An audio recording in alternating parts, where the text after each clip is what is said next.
So that's how this project started. I told Bhagwan that, Bhagwan, we require doctors because it has a hospital. He says, you go there, you will find them there. So I come back to Chandigarh. In the evening, we reach a doctor couple's house. I share with them that I have been an ex-student in Bhagwan's institution and we want to set up this project. Both of them had tears in their eyes.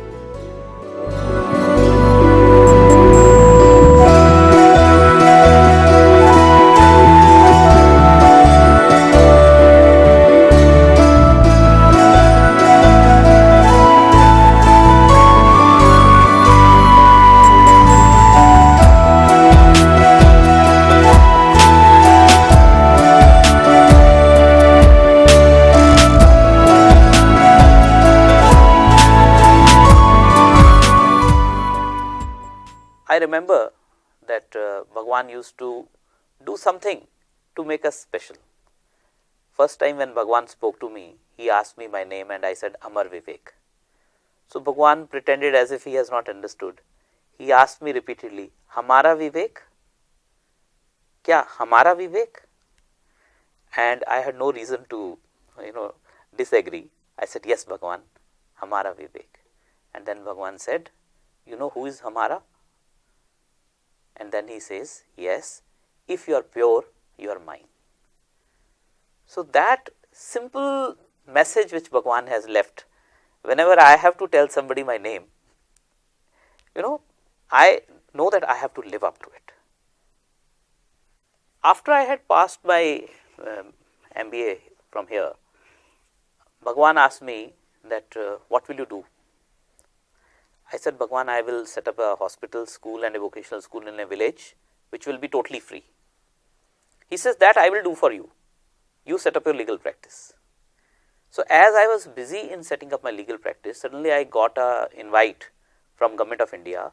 They nominated me to 1 year Commonwealth Youth training program where I was to visit 7 countries, Commonwealth East countries, Southeast countries, and get training on village work. So after I finished that, I came to Bhagwan with a project report. I showed to Bhagwan that this is the project I want to set up in the village. So Bhagwan went through, he saw that on the table there was a requirement of 27 acres land which we had projected, and he named this on the project report. He signed and named it by saying Sri Sathya Sai Grameen Jagruthi. That's the name he gave us. And then I said, Bhagwan, we need land. And Bhagwan says, you need my hand. And my hand is always with you. Go, work, and I'll take care of it. That evening, I was going in Karnataka Express from Puttaparthi to Delhi. Some gentlemen were sitting by my side who were also present in darshans that evening. So the moment they looked me, I was in whites as we students are. So they said, sir, today evening we saw you were showing some papers to Bhagwan. What is this? So I told them that this is the project which Bhagwan has blessed. I showed them the project report blessed by Bhagwan. And I told them that we need 27 acres land. So these gentlemen were from Yamunanagar, which is 110 kilometers from Chandigarh, my native place. So they told me, sir, why don't you come to Yamunanagar? We'll show you some piece of land. And they told me, sir, don't worry. Bhagwan has assured us that his hand is going to take care. So you come to Yamunanagar. So next day, and I had not known them earlier. This was my first meeting with them. I go to Yamunanagar, so they were all at the bus station to receive me. And after a short while, we went to a village. We went to the headman, the sarpanch, and I told him, I said, sir, we need this land for setting up a project which will be free school, free hospital, vocational school for the village, for the children, for the ladies. So this gentleman says, sir, perhaps I am headman only for this reason. I am sitting all this while. We have 27 acres of land and we are ready to gift it to you. By that time, I had not projected that we required 27 acres land. But this gentleman instantaneously says, we have that land. So I told him, I said, okay, sir, then I'll go to Bhagwan. I'll seek his permission and come back. He says, sir, you take the resolution. We are calling the panchayat meeting. We are scribbling down the resolution, gifting the land. You take the resolution and place it at Bhagwan's feet. He did not know Bhagwan. physically at that time. So this gentleman, they convene the meeting of the panchayat, they hand me the resolution. Suddenly I, out of some curiosity, asked them that, sir, the meaning of this village is Dadwa, D-A-R-W-A, Dadwa. So I asked them, sir, what's the meaning of this village name? Because Bhagwan may ask me any question. So what he tells me is most fascinating. He says, sir, Darad is snake hole. This land was, land of snake holes. So from there it acquired the name Dadwa. And we all know Puttaparthi has the same meaning. So I knew that Bhagwan is already ahead of me and looking after everything. Otherwise it would not be possible. I hurriedly came back to Puttaparthi with the resolution, showed it to Bhagwan. As I was passing on the resolution to Bhagwan, it was in Hindi. Suddenly a thought, crossed my mind that I will have to read and tell the Bhagwan about it. So Bhagwan smilingly took that resolution and asked me to look at the date. That was the perhaps only figure which Bhagwan could read according to me at that time. Rest was Hindi. So it was 17 July. Bhagwan said, look at the date. What is this date? So I said, Swami, 17 July. He said, it was Guru Purnima day. On Guru Purnima, Guru takes a vow that till his disciples' aim is not fulfilled, sun will not be set. So he says, don't worry, now everything is there, it will be happening.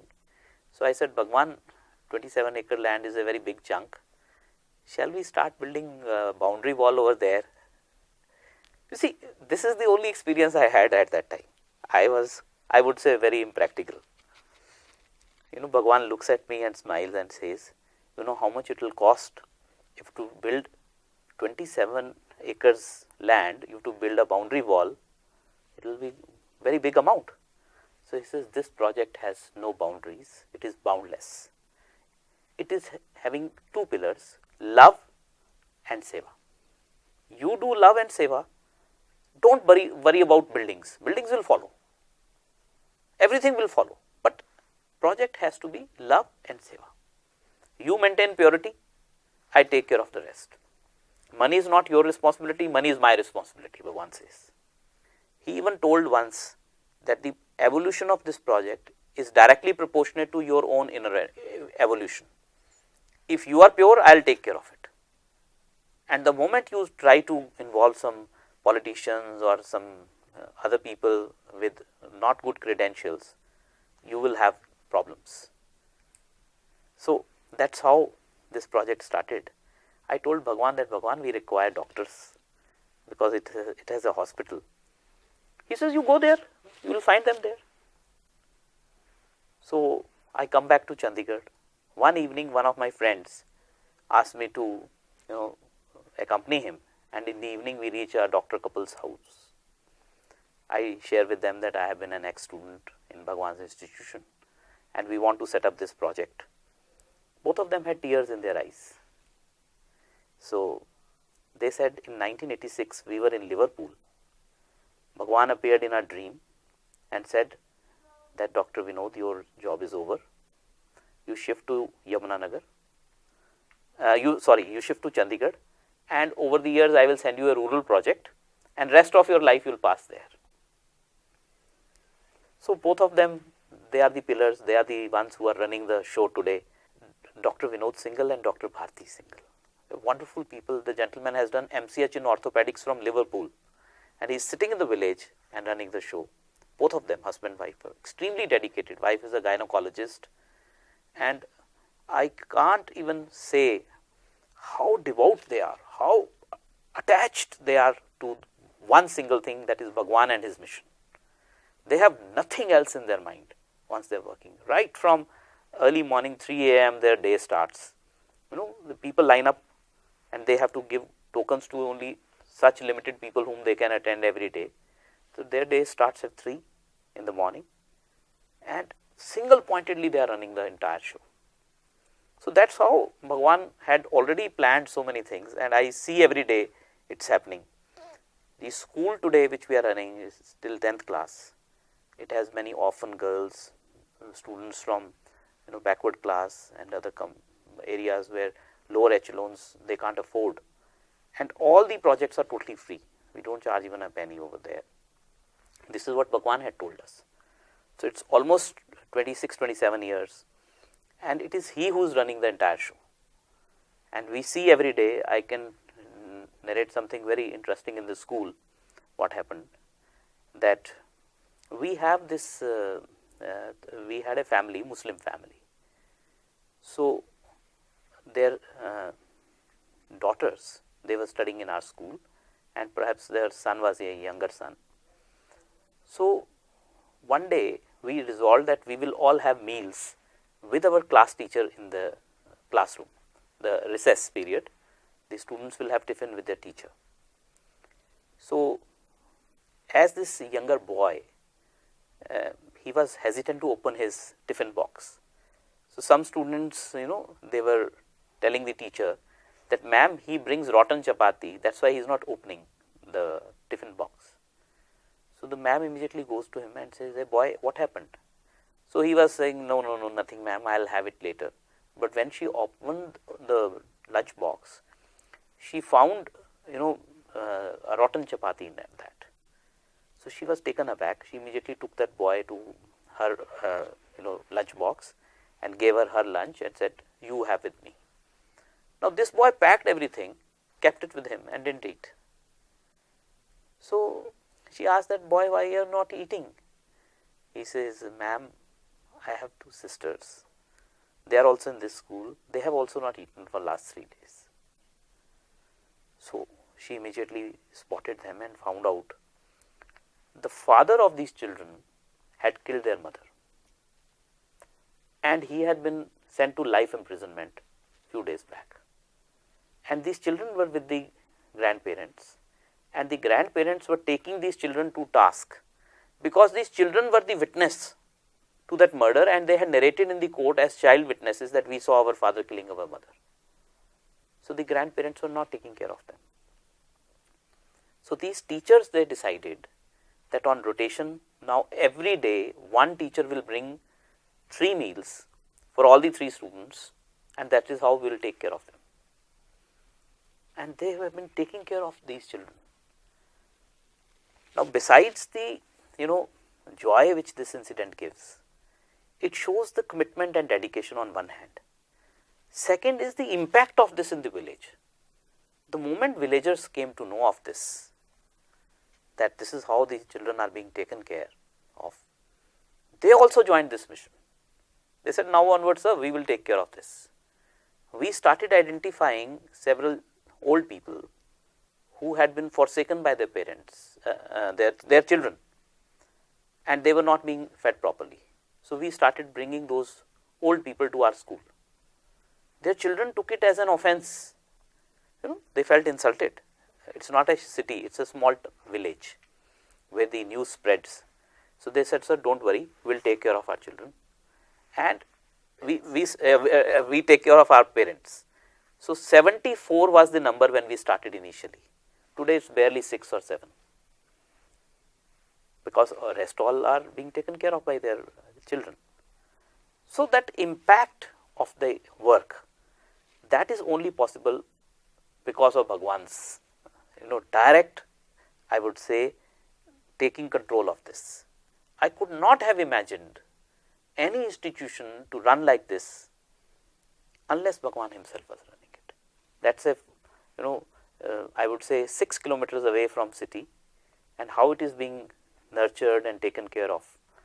All I say is that I am only a witness to Bhagwan saying that I'll take care of it. It's my responsibility. And this is how it's one of the best schools in this entire state of Haryana. Our result is usually in 10th class, 100% first class. Although the children are village children coming from very poor strata of society, yet Bhagwan is running the whole show. And Bhagwan had told us, don't ask for funds. We have never asked for donation. but we know how Bhagwan, takes care of the cost, how some people they donate 50 rupees, some people may donate 5,000 rupees, I don't know, because we are not supposed to ask. And very surprisingly, nowadays Government of India has virtually started a crackdown on NGOs which are so-called NGOs and not doing much. I am told that recently thousands of licenses for FCRA, that is Foreign Contribution Regulation Act, they have been revoked. Only few hundred organizations have got it, and we are one of them, because the accounts are immaculate. They are maintained in a very subtle and simple manner, and I would say truthful manner, because this is how Bhagwan wanted us. And all I say is that if I look back, the time which Bhagwan invested on us, I remember before darshans in the evening, we would be called to mandir, and we will be taken inside. Bhagwan would be spending hours on us, and outside the music would start, darshan time will commence, and Bhagwan would still be with us, and the devotees will hear loud laughter coming from interview room. So after that, Bhagwan would say, all right, be seated here, I'll just go have a quick round of darshan and come back. If I see at this, we were selfish many a times. We used to hold Bhagwan while hundreds and lakhs were waiting outside to see Bhagwan's glimpse, and Bhagwan was inside with us. But yes, I say that Bhagwan has made it possible, because if we believe in him, that he is the one who is the doer, and we just maintain that level of purity. I tell you something very interesting. Once Bhagwan had walked to our classroom. So that day we were studying ZBB. So Bhagwan came and said that I will teach you today, and the topic will be ZBB. So he asked one of the boys, what's the meaning of ZBB? We said, Bhagwan, it is zero-based budgeting. He says, no, it is zero-based bhakti. And then he explained. He says, see, in the night you sleep and you tell, today I committed this mistake, I did this wrong, I actually spoke ill of that person, I spoke wrongly to such person, I did this wrong. And with that hangover you sleep in the night and you get up in the morning, and then again you are thinking over the past. He says, if you get up in the morning and say, Bhagwan, whatever I have done yesterday, I surrender it to you. Today I am a new person. I am born today, I am born now, and from now onwards, please take care of me. Let my whole of the day be surrendered at your feet, and you take care of it. You start afresh every morning. So this is how the zero-based budgeting also, the plan is that you forget the liabilities of the previous day and start afresh. So Bhagwan says, if nobody will be, not committing the mistakes, you will be committing mistakes, but I will be taking care of you. That assurance is there. But we have to be doing what he wants us to do, maintain the purity and simplicity. The moment we are exhibitionist, our things are, modeled to suit others, this is where we get a setback. Bhagwan took us to Uti in 1987, and we were all, moving around Swami, virtually treating Swami as our own, and not leaving Swami even for a moment for devotees, and encircling him, surrounding him every time. So one day Swami told us that, why don't you go to city, have a round in the bus and come back. So we all went to the city. On the way in the bus, so many of us were together, and some of us, we were discussing that why don't we share some jokes, crack some jokes. And they told me that you come from north, Punjab jokes, why don't you start with all that. So I started, cracking some jokes. And we all know that while we are cracking jokes, on Punjabis, the way they are, things like that. So it went on for quite some time. In the evening we came back, and Bhagwan started asking us, how was the trip? What were you doing? What all you did? What all you saw? And suddenly he came to me and said, hey Amar, there is so much of laughter in the bus. What was it about? So I was immediately taken aback. I said, Bhagwan, it was, we were cracking jokes. He says, see, I was listening, and I was listening very painfully, all jokes. How can you mock at someone? You are Swami students. You should know that when you crack some jokes on a personality or on a community, the basic principle has to be kept in mind is that humor should be laughing with, not laughing at. So he says, Swami also cracks jokes, but Swami's jokes always have a message. So you should never use your energy, firstly, for cracking such jokes, and secondly, never poke fun at others. That right you do not have. This is a sin which our tongue commits. Ever since then, there have been numerous moments in my life whenever I was, some people will ask me, oh, why don't you crack a joke? And suddenly this thought, this like a flash, it will come in the mind that this is how Bhagwan taught us. So this was the subtle way in which Bhagwan was grooming us. I remember once in Kodai, Bhagwan was coming and we were clicking his pictures. So Bhagwan was seemingly very upset, and when he came closer to us, he said, don't you see there are ladies behind me and you are continuously clicking my pictures? Somebody will think that, these boys, what has happened to them? Because he wants us to be very guarded and cautious. He wants to see us to be to be his perfect role models.